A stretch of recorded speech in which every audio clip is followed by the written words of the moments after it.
Ladies Live. and gentlemen, moms and dads, boys and girls, welcome aboard. It is Sunday night, and we are here on Sunday Night Live. And tonight we have Scott Sandlin, of course, and me, Richard Nongard, and our special guest tonight, Michael Ellner, has already joined us. So it's great to have everybody here. Every Sunday night we get together, and the purpose is to talk about things that are hypnotic, to learn about hypnosis, and also to experience hypnosis. And Michael Ellner, who is one awesome guy, will actually be guiding us through a hypnosis session here at the end of today's broadcast. So welcome aboard, everybody. Directly below this video is a chat box. You can type in your name, and you can ask any questions. And the way, of course, to show a round of applause or appreciation is to simply type a bunch of threes like that. And that is internet chat room for applause. So it's great to have everybody here. Thank you for coming out. And Scott Sandlin, I'm going to let you introduce Michael Ellner. Sure. Well, hello, everybody. Happy Sunday. And hello, Richard. Before I introduce Michael, who has been a friend and mentor of mine for many years, I will remind everybody that I just posted on hypnothoughts.com a discussion saying, are you going to the IMDHA conference? If you are, post it in here so we can, meet up and hang out in person. So if you're on this and you're planning on going to the IMDHA IACT conference in Daytona Beach in a couple weeks, go to HypnoThoughts and drop everyone a line and say so. It's going to make it a little bit more fun and easy for us to connect. So do that. And I bring that up because Michael Ellner is a member of the board of directors for the IMDHA. In fact, I believe it was last year he won the Lifetime Achievement Award from the IMDHA IACT because I think they've really just run out of awards to give him. He's awesome. He's been a friend of mine. He has been inspirational to me and many, many, many hypnotists. Thanking him for winning an award at conventions is a cliche. And he's done great work for many years in the field. You guys know him. Michael, thanks for coming on tonight and helping us pick a topic that we're all excited about. How are you? I'm great. I'm doing great. I'm really enjoying Florida, and it's a pleasure to be here. I always enjoy these things. And I would say to people, if you're not planning on being at the IMDHA, think again. If you are able to go, I recommend going to all the conferences. Yeah. I know a lot of people don't think that they have a budget for it, but it's the cost of doing business. And I think it really is a good idea just to see what the different conferences have to offer. And all of them have different things to offer. This conference is a lot of fun, especially for people interested in hypnosis in the realm of health, healing, medical hypnosis. It also has a venue for people interested in alternative and complementary approaches to hypnosis. And I really love the location. They say location, location, location. Daytona Beach is awesome. And many of us who have been coming come a couple of days early and stay a couple of days late, just because if you're in Daytona Beach, you want to enjoy it. Yeah, and then also it's a tax write-off as a vacation. You know what I mean? Yes. It's a business write-off, and you're on the sand. And it's warm water, and it's great people, and everyone's hanging out. It's a great conference. So let me ask you a question, since I'm going to be there next week also with everybody. By the way, if you're not there, you can just you can go like to Travelocity and get a last-minute deal. Snag a last-minute deal. You can probably get cheap airfare, cheap hotels if you plan to head. But since I'm going to be there next week, and Michael, you and I will have a chance to talk, and of course Scott and I will have a chance to talk, and all three of us will have a chance to talk. We're going to talk about all kinds of cool things, and I'm sure that the idea of creative trance, or the ability to generate from within, is one of those things that we're going to talk about. Michael, you introduced the topic earlier before we started for tonight of generative trance and using trance to create and to be creative. What are some of your thoughts on that, and how can we use hypnosis in a way that's really generating? Well, first I want to give a hat to Michael Watson, who started a group for discussing generative trance on hypnotherapy. And I've always been interested in it. I've always looked at generative as a brand. And To me, we were talking about what could be called creative trance, or uh, I recently heard it referred to as an open trance. And what I like about it is it's drawing an audience, and people are opening up to it. And when you practice it, if you look at it open-mindedly, even though it's hypnotic, you're not practicing conventional hypnosis. The whole idea of the trance is completely different. In hypnosis, we generally are looking at, focused attention on a single thing. And uh, in generative work, we're opening up the trance. We're creating the space for a person to move into what I would consider ideal resources for change work. So in opening up the trance, what tends to happen automatically is that our various centers line up in sync, and they tend to work much more cooperatively and effectively together. So the cognitive is working very well with the somatic, is working with the relational centers. And all of these things are now, let's say, in the mood for change.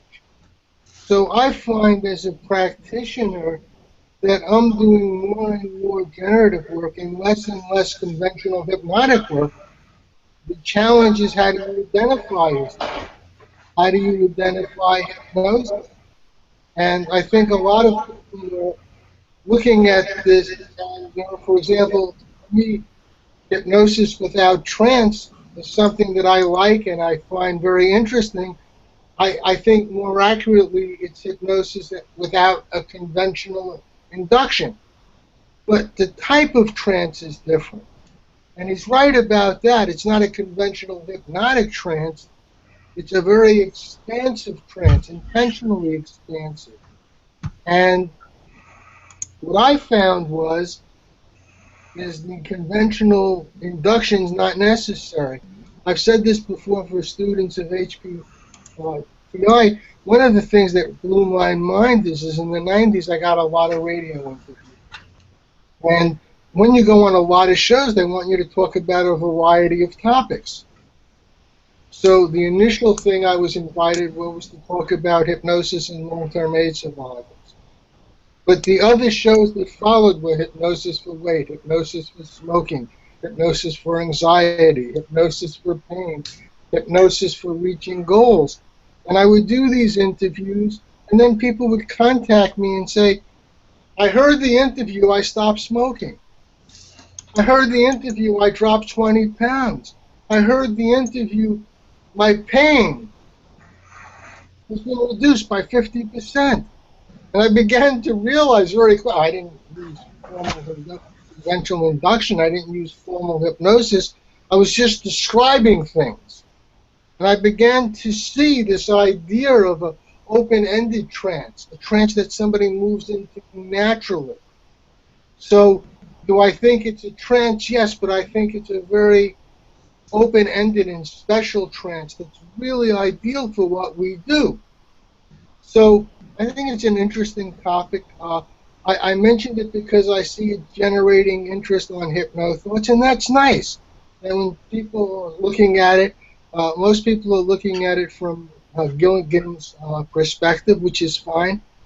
But I think that more and more as conversations evolve, that we'll begin to see that creative trance is a generic and a very good way to describe it.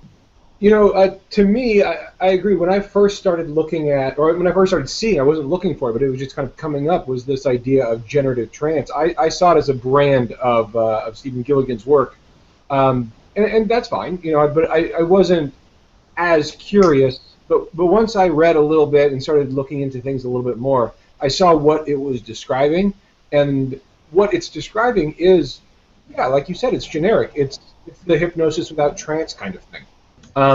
But I think that there's a lot of hypnotists who have a hard time wrapping their head around this, either because they're very direct suggestion trained, or just because they're focusing on their practice. They're not interested. They're not curious in what other options are out there. They want to do their regression to cause or their parts therapy or whatever they're trained in, which are good processes, but they get something that works and they don't want to play with something else. So what do any of the three of us say to those people to sell them the idea that they should be aware of this? And they should be... Well,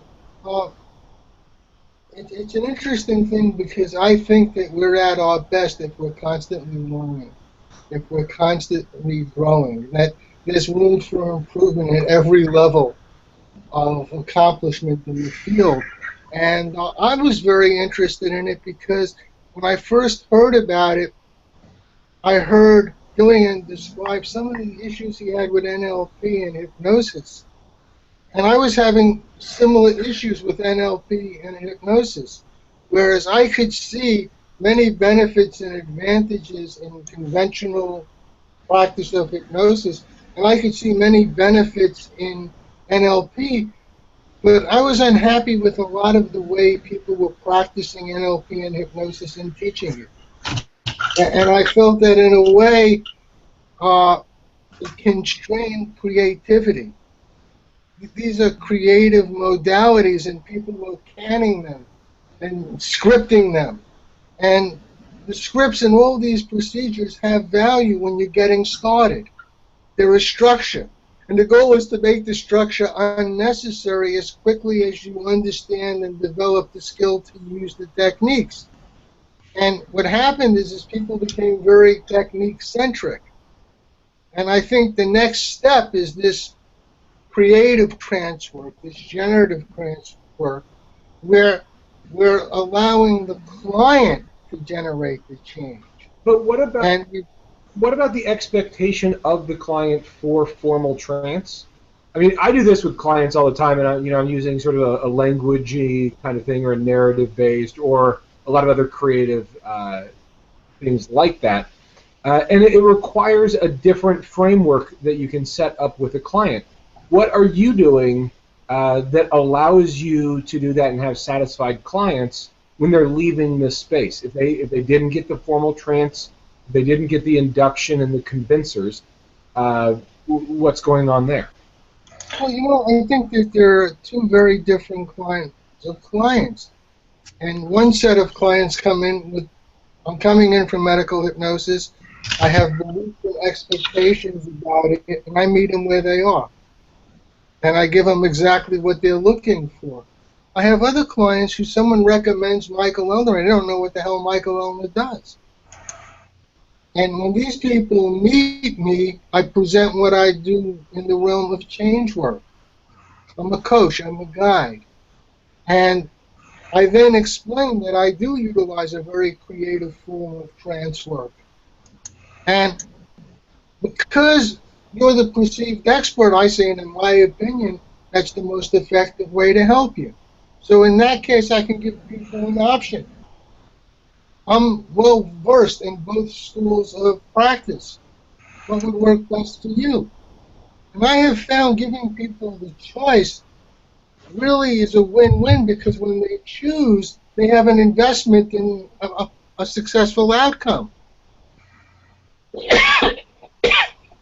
So it's never been a stumbling block. I can understand how some people think it might be, but you're driving the bus of your practice. You're the expert. Sure. Yeah, I agree with all of that. I think learning for the sake of learning is good, but I think what you just said there in terms of having another set of skills and another style that might fit a certain set of clients better, there's a lot of value in that. And it is a much more creative, free-flowing process.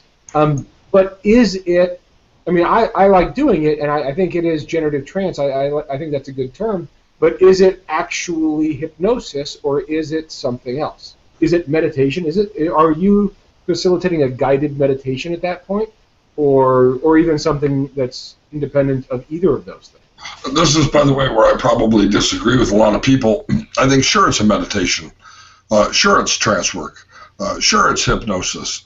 Sure, it's all of those things, because what is whatever word we choose to ascribe to it.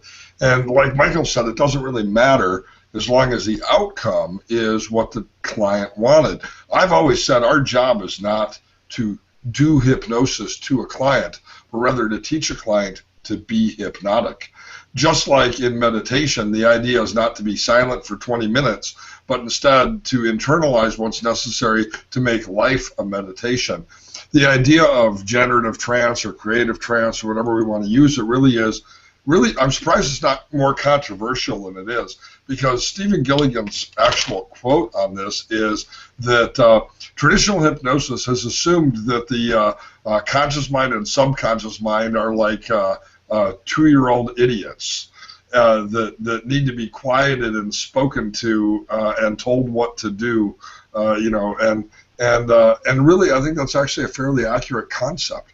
That old-time hypnosis is I, the powerful hypnotist, will shut off your conscious mind, speak to your subconscious mind, and you will be better because of what I did. Whereas the ideas that Michael's talking about really,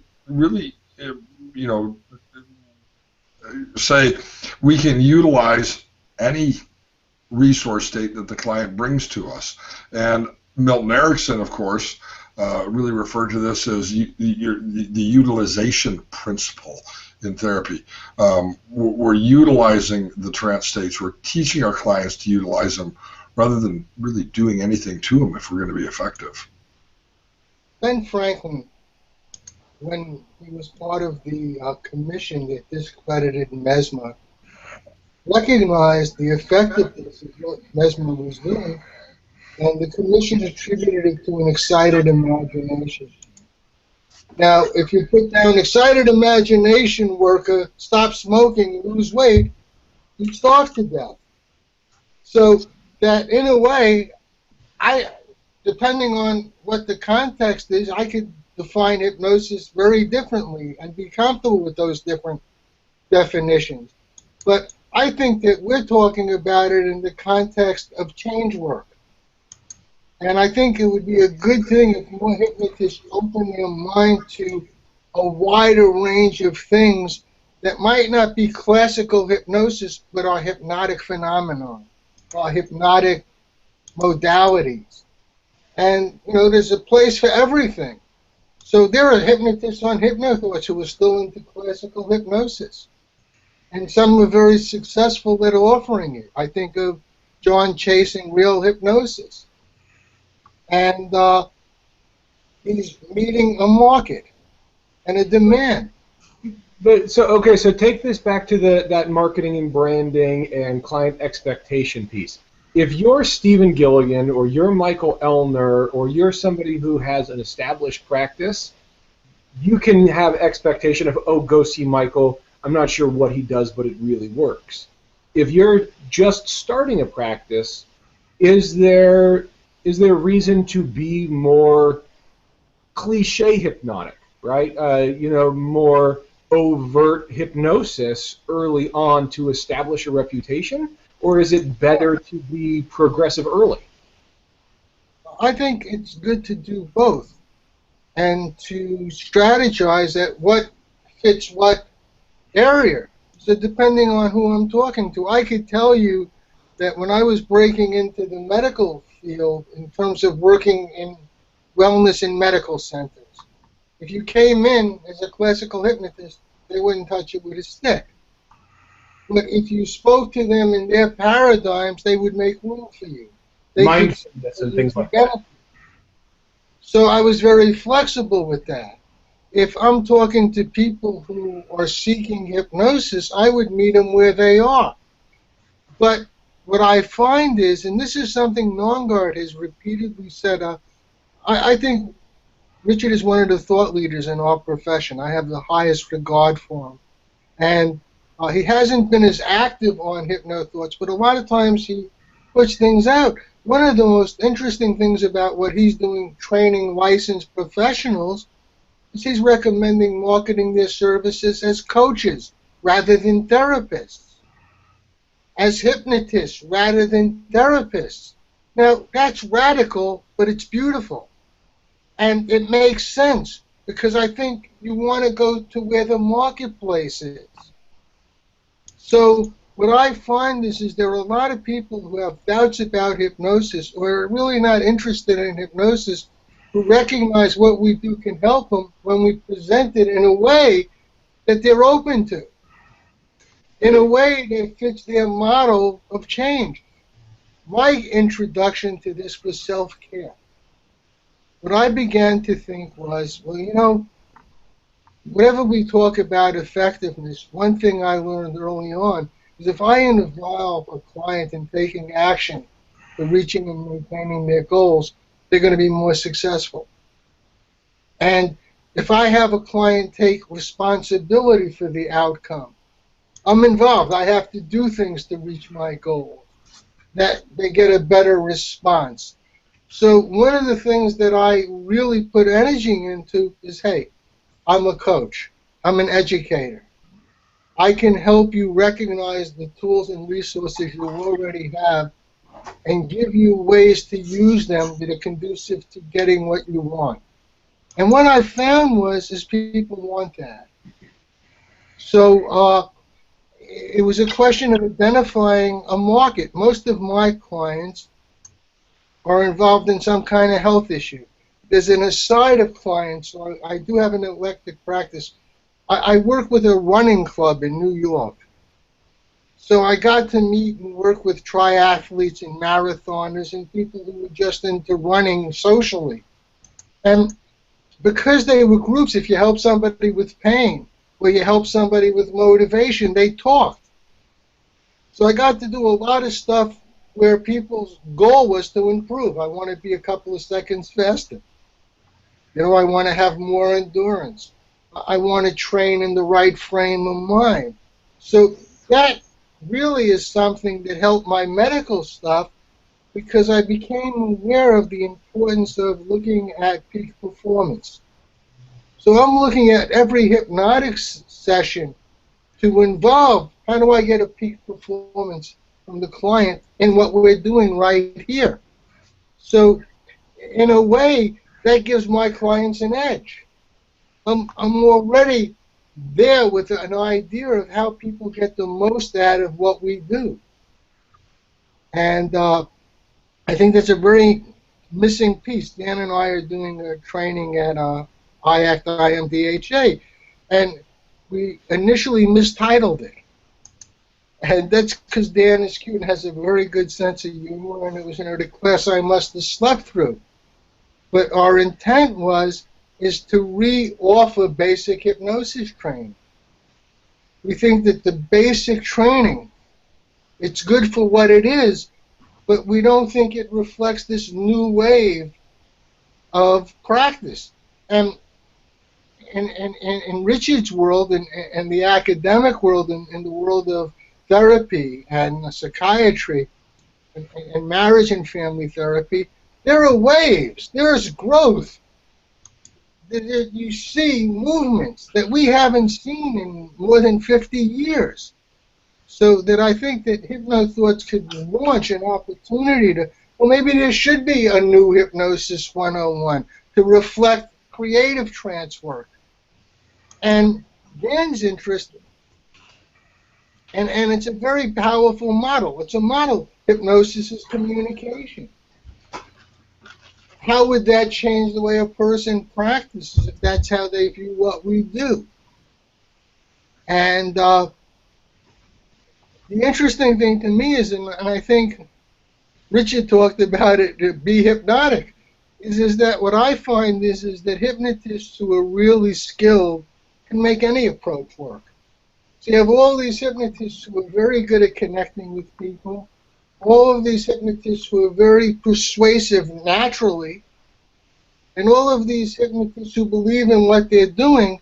It's not surprising all of them are effective. And to me, where people get trapped is they get technique-centric.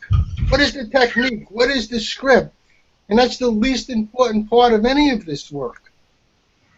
You know, it's a good structure. It's an important structure for developing skills. Now, what's interesting about Richard, and what I admire about Richard, is he does it his own way. So he's comfortable reading a script. And I'm sure it's very effective for his clients.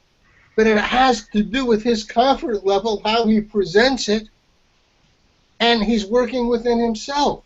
And also, it's worth mentioning that probably when Richard's reading a script to a client, by the time that client closes the eyes and is going through the ritual, Richard's already done the creative client-centric work that was generating the change in the first place. I think the real smoke and mirrors that isn't discussed enough early in like a Hypnosis 101, where how much of the change work comes from the therapeutic relationship and all those things, right? Yes, and for me, one of the things that was missing in most of the basic trainings I'm aware of, and my awareness tends to come from, I was teaching advanced classes from the beginning of teaching. I very rarely teach a basic class. And because I was teaching advanced, and I was teaching all over the country, I could tell by who trained you how to present material to you, what level your understanding was.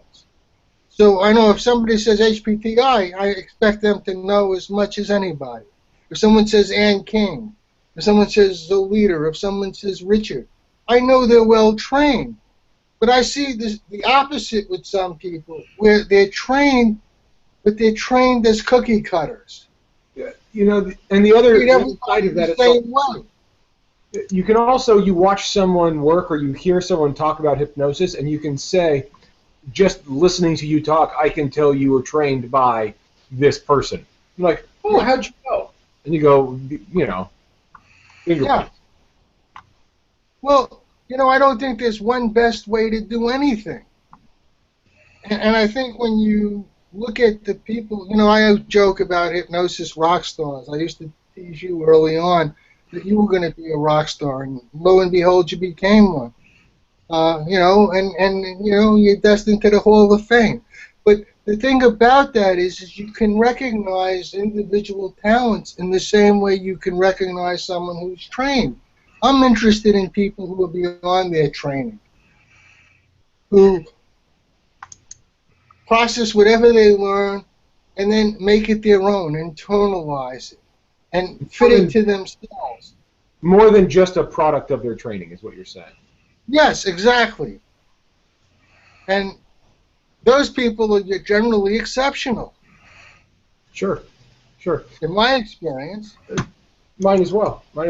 So, non-guard, you've got this whole thing on you don't care what it's called, right? Oh, and by the way, we should say, Richard and I get here every Sunday through HPTI and ICBCH to discuss hypnosis, to experience hypnosis, to hang out with guests, answer your guys' questions, and do all those things. And in those times, and even tonight, Richard has mentioned that he doesn't care very much about names and labels and titles. But in conversations like this one, is it useful to have common language, or do you just not care because it's all models? Well, I don't really care what we call things because we can't have a common language. The reality is that words mean whatever we think words mean, which is why people can say in politics the same thing and yet take two entirely different actions. Why people can read a religious book and come up with two completely opposite actions based on what it is that they read. So I think that from a philosophical perspective, to say this is hypnosis, this is trance, this is meditation, this is the difference, this is it's not really useful. I notice that there are often a lot of cultural differences that we in how we apply the words. In Asia, there's a lot more fear of hypnosis. In the UK, in particular, there seems to be a very narrow focus of direct hypnosis. In California, we tend to find that that anything is hypnosis, and so I think the words really aren't as important. Ultimately, my job is to do one thing, and that is to bring a solution to my client who's asked me for it. And I am in agreement with Michael that most of the work is done long before we ever do a formal process of hypnosis. But I do almost always do a formal process of hypnosis because my clients who come to a hypnosis center expect that they'll sit in a chair and that they'll hear somebody talk to them as they relax deeply. And so I do that even if I do a very short version in almost every session. But right there, I just pointed out another issue. You see, there are people who say, wait a minute, you said they would relax in a chair, but relaxation is not hypnosis. So the reality is I'm far less concerned about these internet debates and who's right linguistically, and far more interested in what's the outcome for the person who's actually asked me for help, because I think I have some solutions for them. And the research shows that that no matter what we call it, we can find solutions. I also think that I hear a lot of hypnotists say, well, I've been on the internet and I've looked in academic journals and I can't find any support for hypnosis. Well, that's because the academic journals often don't call it hypnosis, but they are still hypnotic methods. And so when I search for things like mindfulness or autogenic training or progressive muscle relaxation or visualization and cancer and orthopedic care and cardiac rehab and whatever else, well, then suddenly the results start to pop up left and right and very deep. So I wonder if that would improve things for the world of hypnosis if we began to look at those things in the context of hypnosis. And this is like, for example, for me, EFT, Reiki, are hypnotic modalities. EMDR I view as a hypnotic modality. Well, EMDR is really very much like EMDR is very much like what Steve Andreas was doing for a while, right? Yes, and you know, people who are spokespersons for these approaches go to great lengths to distance themselves from hypnosis. So I understand what Richard's saying. I think there are two different conversations.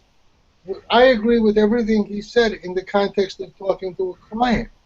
When we're talking to each other and trying to exchange ideas, I think that you have to have some context, or it's very difficult to have a discussion about anything. So there, to me, the context of what do we mean by hypnosis? For example, if we're having a discussion about stage hypnosis, we're having a discussion about hypnosis related to a phobia, there would be a lot of different ideas about what you're doing, when you're doing it, and why you're doing it, even though it's basically the same thing. It would be different structurally. So in the chat, Michael, a couple thoughts have come up. One person said hypnosis, trance, and meditation are all the same, and another person said it might be sort of like calling a dog a flea transportation device.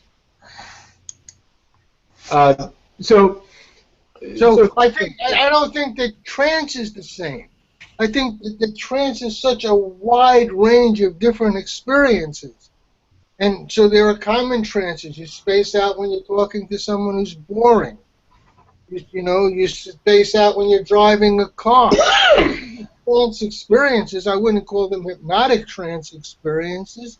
I think the best example of a trance to me is when someone's in an athletic environment and they're in the zone.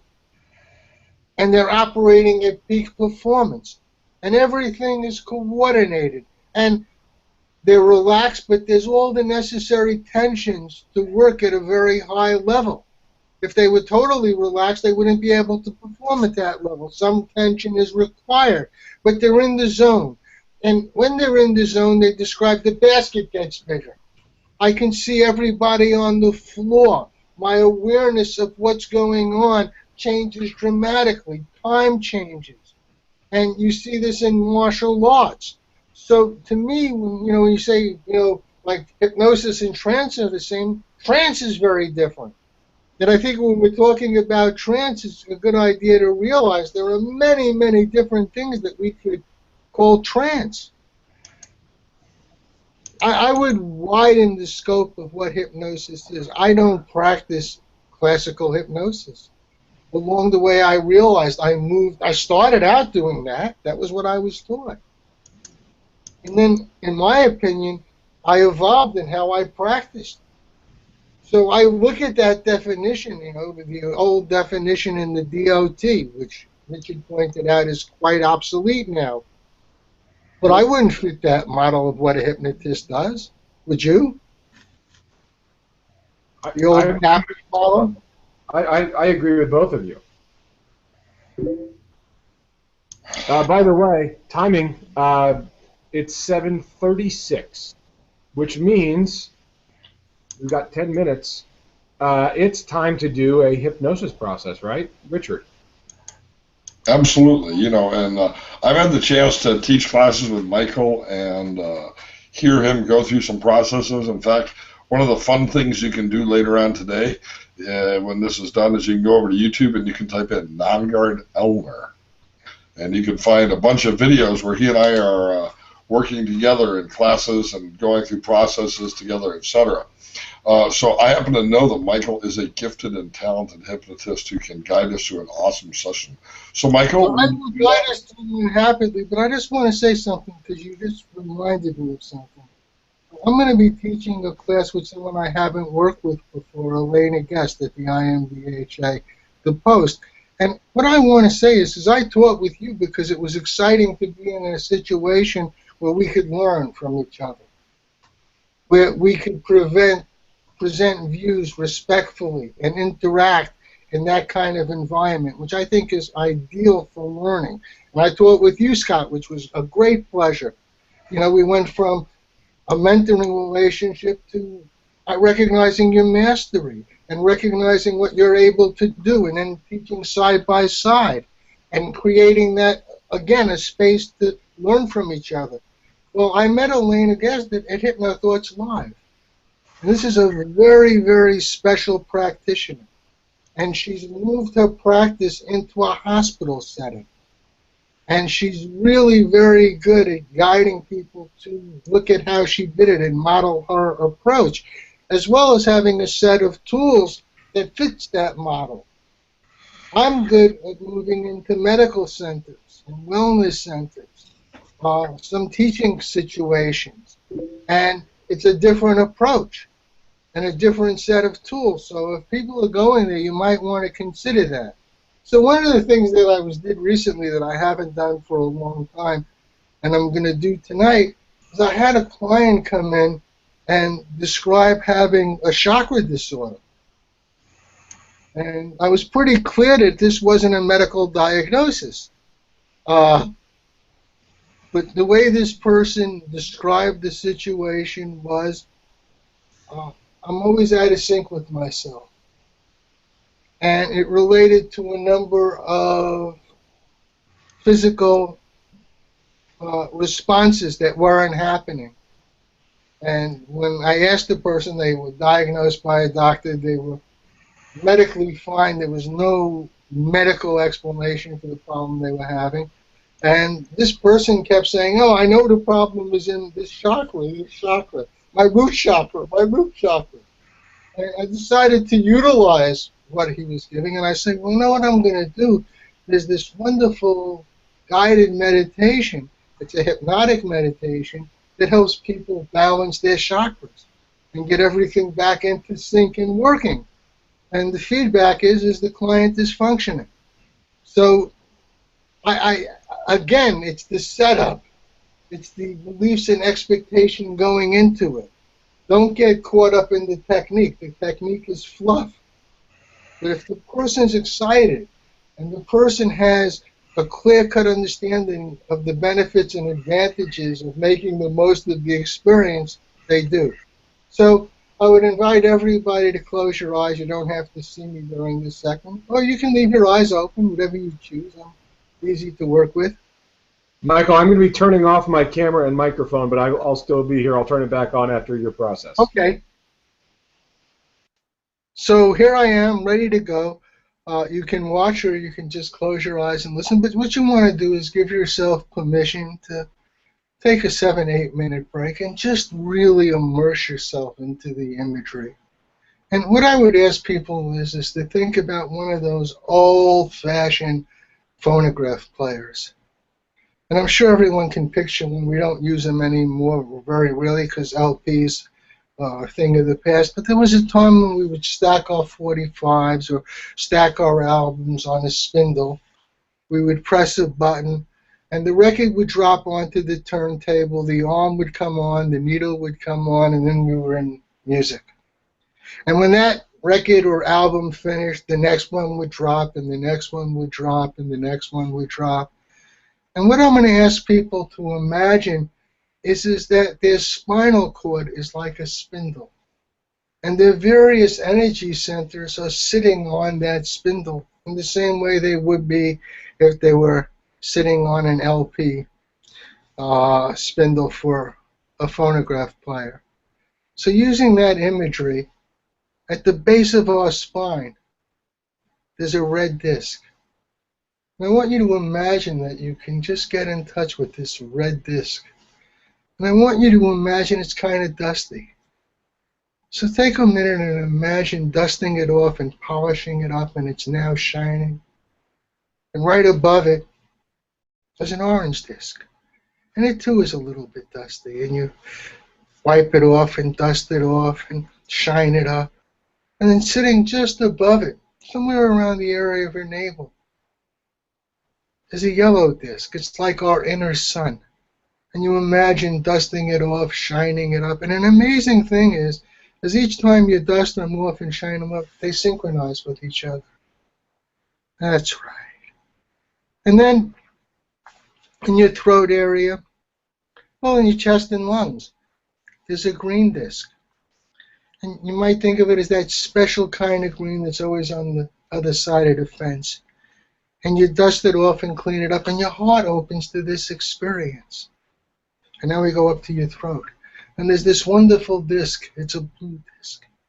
And as you dust it off and clean it off, anything you want to communicate verbally is easy to communicate because everything is in sync. All your energy centers are flowing. And then above it, there's an indigo. It's just about in line with your eyebrows. And you dust that disc off, and all your thoughts become peaceful and easy. And all the discs below it are now in harmony. All the discs are working in harmony. And then there's this wonderful, it's kind of like a purplish disc. And it's at the top of the crown of your head. You dust it off, and it's like it opens up. And this wonderful light, cosmic light, just shines through all your energy centers. And suddenly, your heart is happy. Your mind is peaceful and easy. Your spirit's playful. And your major centers are working in harmony, cognitively, somatically, relationally. All the different energy centers are working in harmony. Take a gentle, easy breath. And imagine stepping out of yourself and turning around and looking at this awesome rainbow of energy and realizing that's you. And as you step back into yourself with a sense of awe, a sense of appreciation for all the amazing energy centers that work in harmony when we're balanced physically, mentally, emotionally, spiritually. And just take a moment and process this experience and just let it do what it does automatically. It takes care of itself. And I'm going to count backwards from 3 to 1 and just bring yourself back to everyday time and everyday space, having enjoyed this experience. 3, 2, 1, completely alert, peaceful and easy. Wonderful. Hey. Peaceful, easy feeling. Isn't that a song? Probably a song. I'm just slaughtering it. That was awesome, Michael. Thank you very much. Thank you very much, Michael. Hey, thank you for the opportunity. And for those of you who are going to Hypnothoughts, check us out. I'm sorry, we're going to be at Hypnothoughts, for those who are going to Daytona. Looking forward to hanging out with you there in person in a couple of weeks. What is it, 2 weeks away? exchanges have been us sitting around talking late into the night, early into the morning, just social things between the workshops, between the seminars, at meals, in the bars, in the halls. There's a very friendly environment that's very conducive to exchanging ideas respectfully. So yeah, I think that's where the most conversation, the most education happens at the conference is in those exchanges that aren't on the agenda, but super important. yes. Okay, everybody. By the way, in the chat room, Heather, the question you just asked, about is it a model or a set of observations and all that. That will be a question we discuss at a later time because we're out of time tonight. But I think that's a great conversation for us to have. Let's discussion at hypnothoughts.com. Yeah, I'm happy to join a discussion on hypnothoughts. I didn't actually understand the question, but I'll take a look at it. Sure. Yeah. Right. Every Sunday night we get together, same reason, to talk about hypnosis, experience hypnosis. Thank you, Michael Ellner, for being our guide tonight, to Scott Sandlin, and to all of you who participated. Thank you, everybody. And good night. Good night, everybody.